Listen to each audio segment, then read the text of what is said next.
अस्सलाम वालेकुम नाज़रीन, मैं हूं कामरान खान और आप देख रहे हैं शोरूज़। आपको बताते चलें कि पाकिस्तान ने सऊदी अरब के 1 अरब डॉलर जो है मज़ीद वापस कर दिए हैं। पाकिस्तान ने सऊदी अरब से गुज़श्ता साल 3 अरब डॉलर का कर्जा लिया था, जिसके बाद सऊदी अरब की पॉलिसी चेंज होने की वजह से सऊदीया ने पाकिस्तान से कर्ज़ का मुतालबा शुरू कर दिया। ये पहली बार ऐसे हुआ कि कर्ज़ जो है इतनी उजलत में वापस मांगा गया।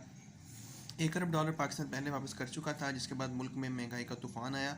अब एक बार फिर महंगाई का तूफ़ान पाकिस्तान वापस आ गया है और हम 1 अरब डॉलर वापस कर चुके हैं, जबकि अभी जनवरी में एक बार फिर हुकूमत पाकिस्तान ने 1 अरब डॉलर वापस करना है। यहाँ ये बात बहुत इंपॉर्टेंट है कि पाकिस्तान और सऊदीया बरादराना ताल्लुकात रखे हुए हैं पिछले कुछ सालों से, लेकिन अब इन ताल्लुकात में जो है दूरी भी महसूस की जा रही है, क्योंकि पाकिस्तान आज भी एक गरीब मुल्क है, एक तरक्की पजीर मुल्क है।